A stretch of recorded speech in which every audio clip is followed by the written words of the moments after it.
My name is Emmett Marsh. My pronouns are they and he, and I'm a community outreach specialist for the Q Corner.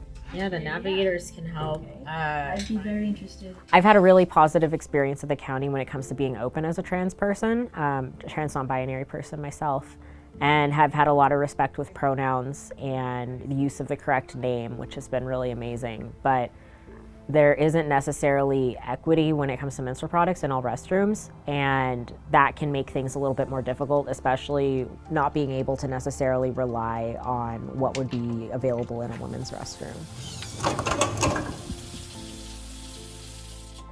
Menstrual equity to me would be having menstrual products accessible in all restrooms, regardless of if they're gender neutral men's or women's restrooms, and having all of those products be free.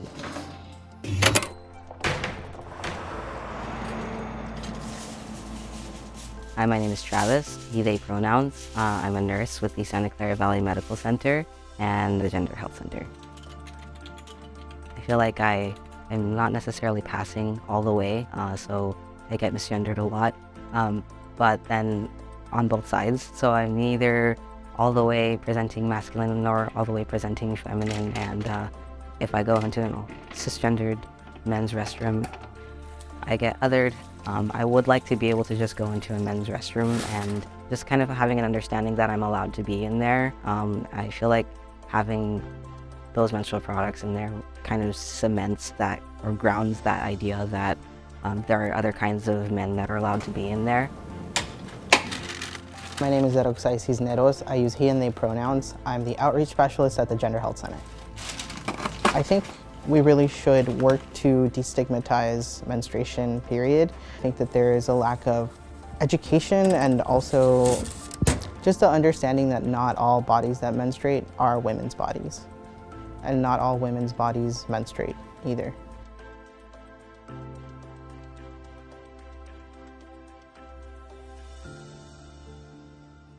I'm happy to hear that the county is taking on this initiative and is seeking to change some of that. And I hope that with that also comes a lot of access and education just to that menstruation is something that happens and continue to destigmatize what it is. Having access to menstrual products is really important. I think that nobody really knows what another person is going through, so just kind of make it easier on everyone to give that person the benefit of the doubt, the satisfaction of knowing that they are welcome anywhere that they go to. Just seeing it there makes a difference. It's recognizing trans men as men, or folks that are trans masculine people, folks that are using the men's restroom in their gender identity, and saying that we support all people in this county and we're willing to really equitably provide for something that somebody can't control and make that process, which can be really difficult, especially for trans people, a little bit easier. Hi, and thank you for joining us for today's video on menstrual equity. My name is Sarah Fernando. I use she, her pronouns. I'm the manager for the Santa Clara Office of LGBTQ Affairs. The Office of LGBTQ Affairs is part of the Division of Equity and Social Justice, and with me today is Julie Ramirez from the Office of Women's Policy. Our division works to create pro-equity approaches to solve today's most pressing issues when it comes to health disparities, as well as the health and well-being of all our community members here in Santa Clara County. Here to talk a little bit more about menstrual equity is my colleague, Julie. Thanks, Sarah. I'm Julie Ramirez. I'm the manager for the Office of Women's Policy. Menstrual equity means access to menstruation products and education. In 2019, there was a county-wide study of low-income women that showed 2/3 of those surveyed did not have the resources to pay for menstrual products.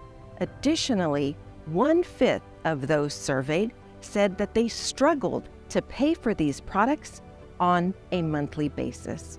And we know that this impacts quality of life.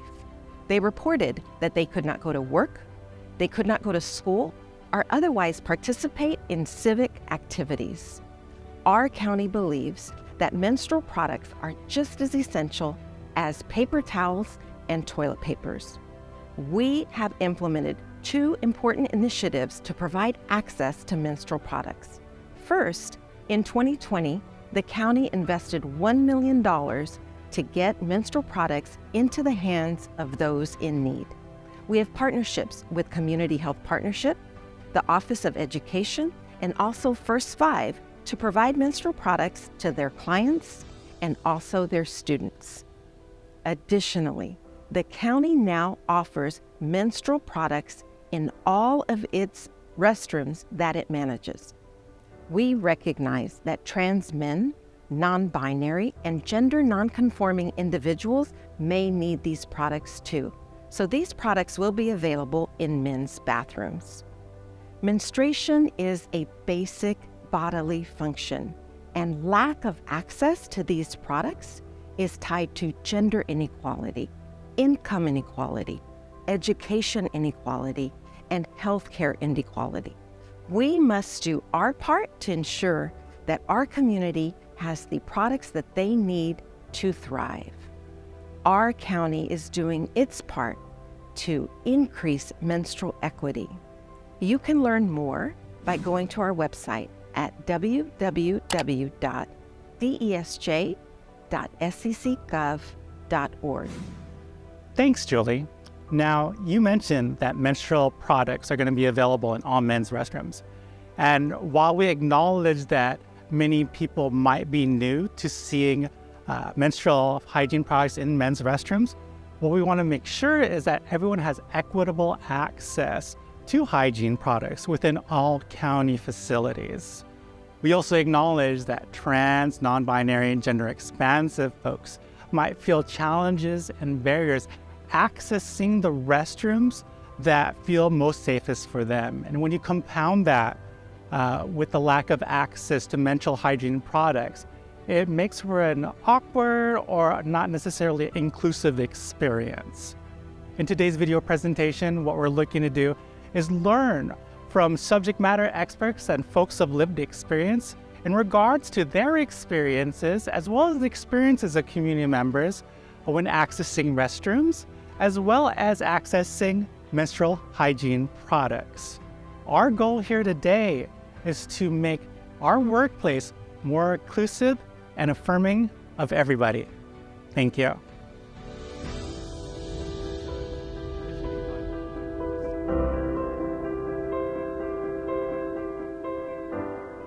So you just learned about some of the findings and some of the data and heard some stories from people who have lived experience in regards to trans, non-binary, and gender expansive experiences in restrooms and accessing menstrual products.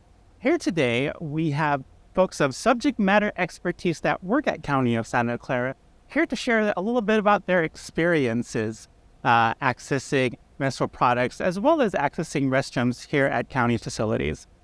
So I'm going to go ahead and have them introduce yourself, and we're going to go ahead and start off with Travis. Okay, hi there. My name is Travis Wolugu. I'm a nurse. I work at the Santa Clara Valley Medical Center, as well as the Gender Health Center. Hello, my name is Emmett Marsh. My pronouns are they and he, and I'm a community outreach specialist for the Q Corps. Hello, my name is Edoxaisis Nidos, and I use here they pronouns, and I'm the outreach specialist at the Gender Health Center. Thank you folks so much for joining us today for this conversation. One question I have for you, and let's just get it started off. What has been your experience, either professional or personal, since coming out as transgender?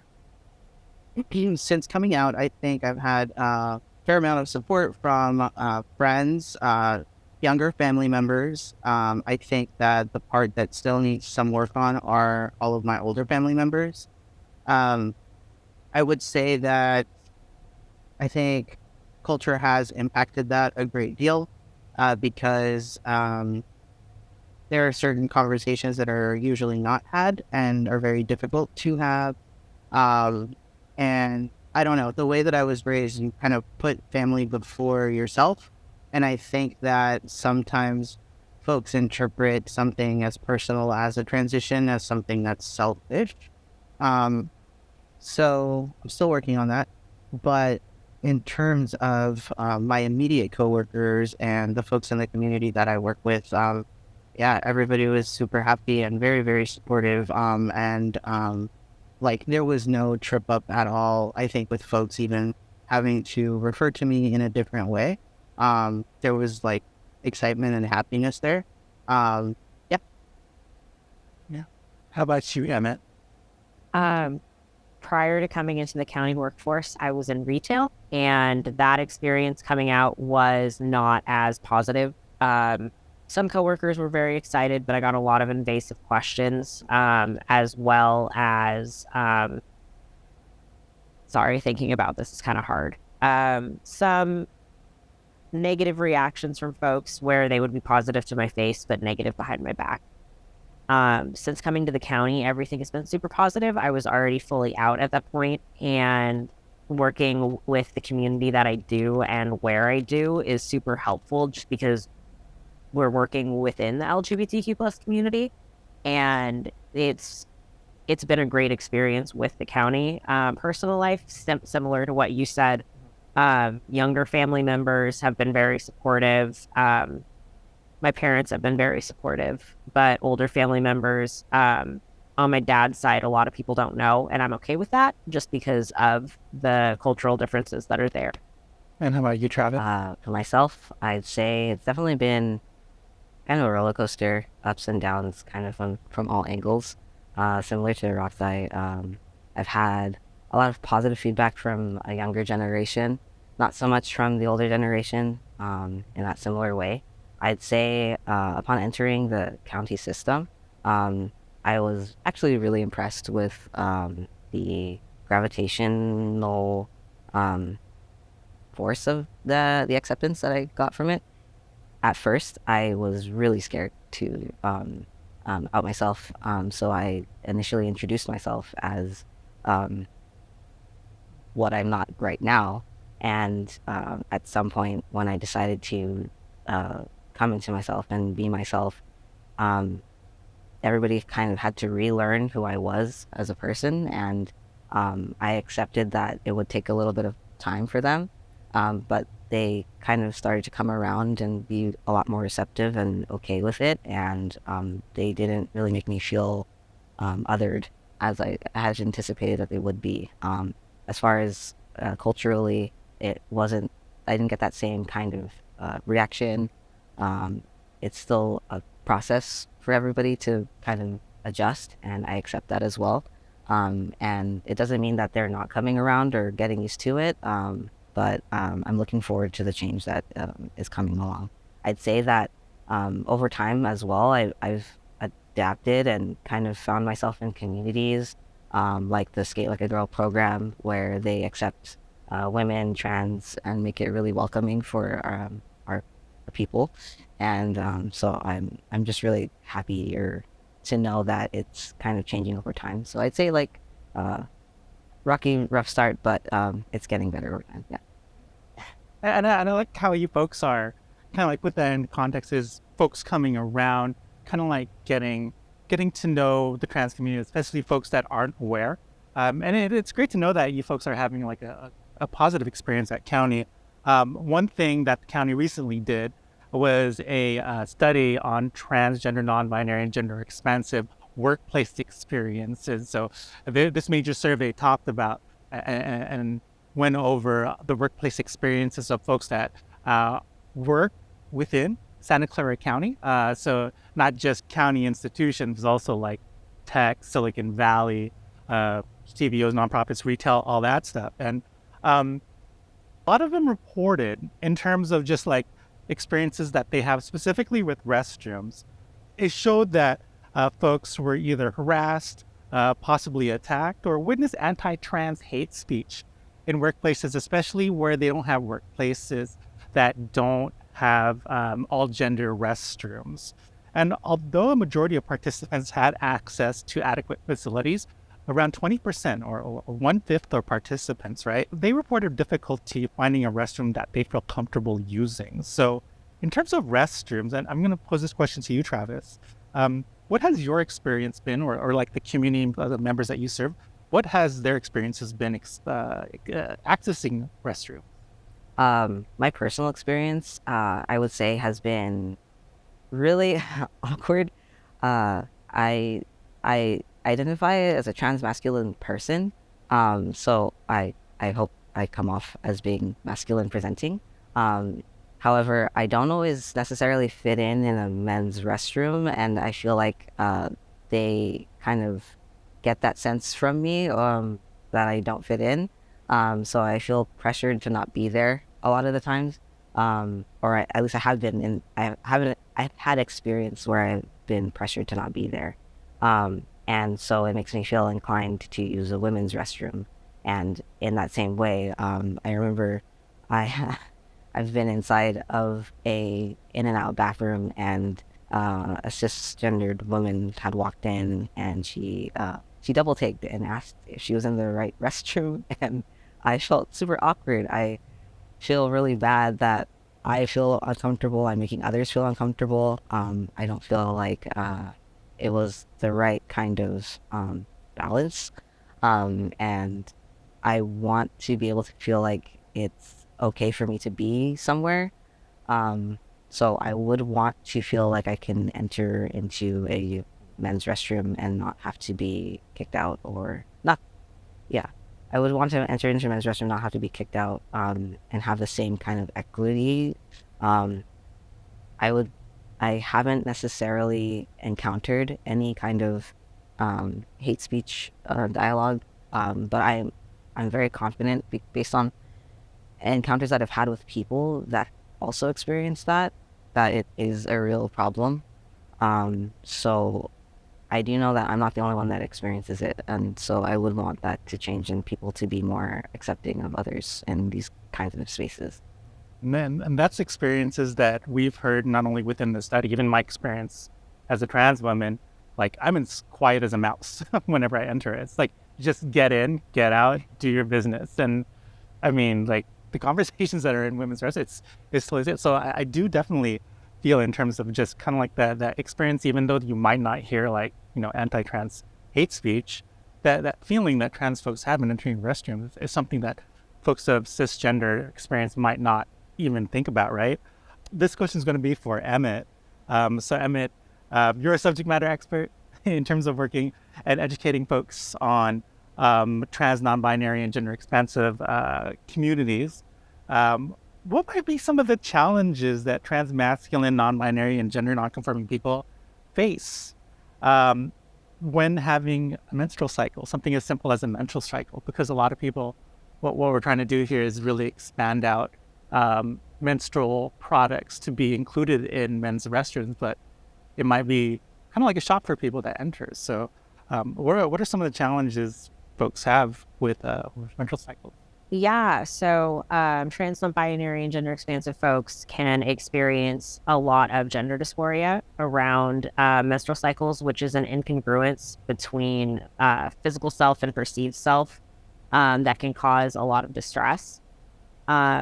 And that really, it's like a weight on your shoulders. You're already having to deal with the symptoms of a menstrual cycle. And on top of it, we know that studies have shown that some cramps from a menstrual cycle can be as painful as a heart attack. So you're already dealing with that on top of all of the other symptoms. And then there's this added weight of the dysphoria around this experience that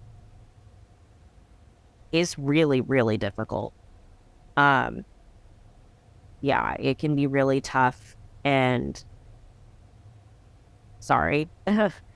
It's an experience I try not to dwell on as much anymore. But that, and just knowing the experience of others that go through this too, trying to access menstrual products and knowing that you either you don't have access to them, or you have to go into the women's restroom, or like Travis said, you don't fit necessarily in either space.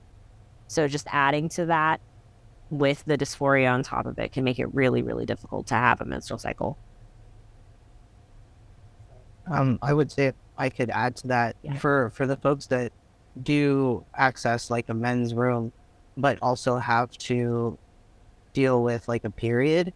I've noticed that in the fewer enclosed spaces that house like the toilets, there's no like trash receptacle, so there's nowhere to put whatever it is that you're trying to switch out of, which means that you either have to put it in your backpack or like walk it to the main trash can in the like where you wash your hands, which is also super uncomfortable.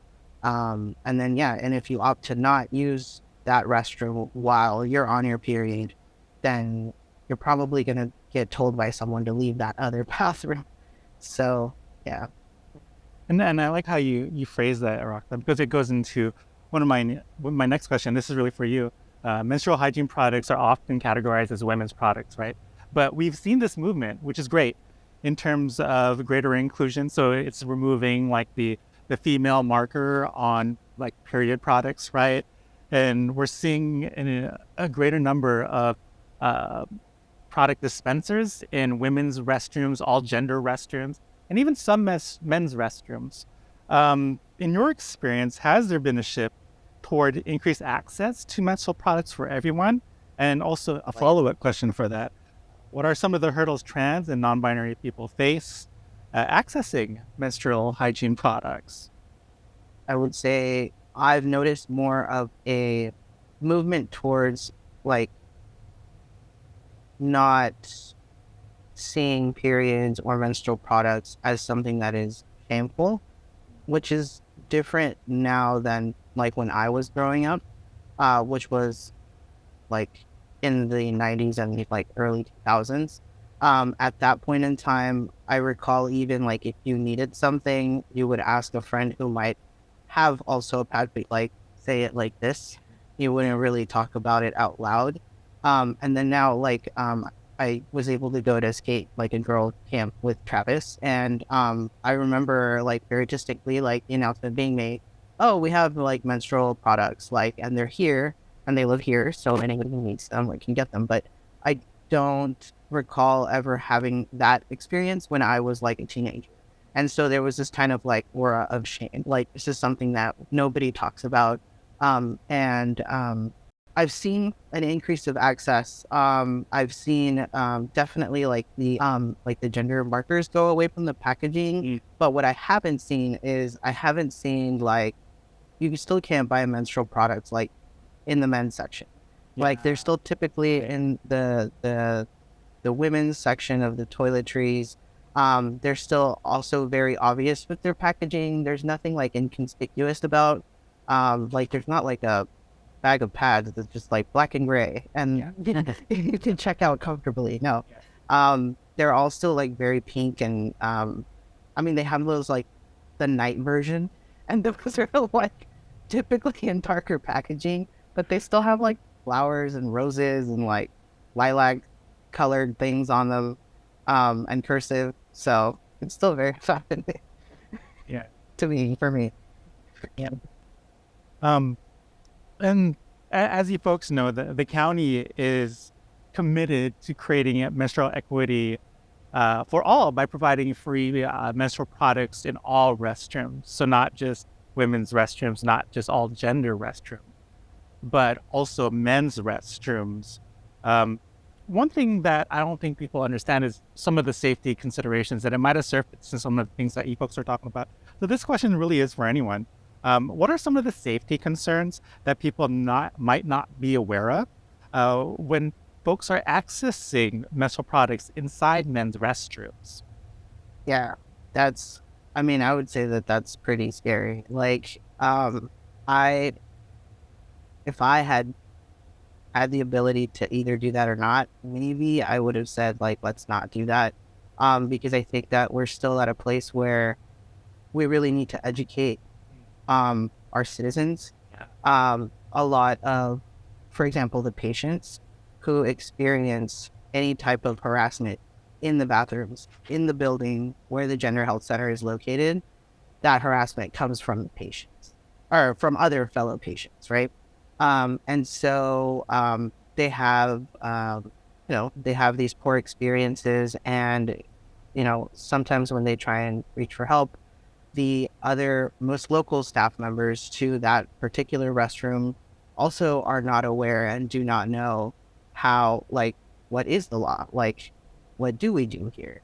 And so I think that, we really need a baseline level of education for our citizens who live here in the County of Santa Clara. This video really should be played for them as well. And as well as the staff who's going to be like first contacting. So like security guards, in the clinical setting, maybe like HSRs, janitors, perhaps, right? All of those folks also need to know and be aware. And then, yeah, like we could totally have all of those containers everywhere, and we should make sure that they're always stocked and that they're not going to like troll you by being empty. And that there's like a trash receptacle in association too, so that they can be discreetly like put away. But I mean, I think this is a great first step, but I think like education should really come first, and respect. I have something to add to that too. I think it's really important that we touch on that this isn't just something that trans people can do casually a lot of the time. I know for me, not so much anymore, but in the past, I would have to plan out, like, is there a restroom that's safe for me to use every time I leave the house? And that is still a reality for a lot of trans people, not just those in community, but those working for the county. And I just want to recognize that it's still a safety issue. It's still a safety concern. And I'm glad that we're having this educational moment, because we don't deserve to feel scared in bathrooms. I also want to add that essentially, even though it does provide equity by placing which device in there, and it's great, it does also it also puts a target, it makes a target for us as people, because the moment that we utilize it and we're actually acknowledged utilizing it, and let's say nobody knows about us, or maybe they do, or something, it kind of indicates something about us that somebody can utilize or kind of weaponize in some way that we need to be very conscious and cautious about, like Emmett was emphasizing. Yeah. So what I'm hearing is a lot of education needs to take place, especially from folks that are even installing these devices, folks that might not even encounter or know that they're encountering LGBTQ folks, specifically like trans, non-binary, and gender expansive folks. So we know that the folks that are listening are well-intended to offer up support for the community, right? And it might be a shock to see, menstrual products inside men's restrooms. What can county employees do to ensure that everyone has safe and equitable access to not only restrooms, but also menstrual hygiene products? And this goes for anyone that wants. Yeah, I mean, I think that goes back to that educational piece, right? Like if it's made aware that this is something that's going to be offered in all restrooms, ensuring that one, they're typically always with the products within them, and then two, that the county employees, if they ever if anybody ever questions like, why is this here, right? And, this is part of an initiative for inclusivity and equity. And so this is something that's being done across the board, like one and done. Like that's it. That's all you got to say. But yeah, I think that you kind of just propelling like this is a change and it's happening, and that's it. And it's so that other folks can access this, just like other folks do in other spaces.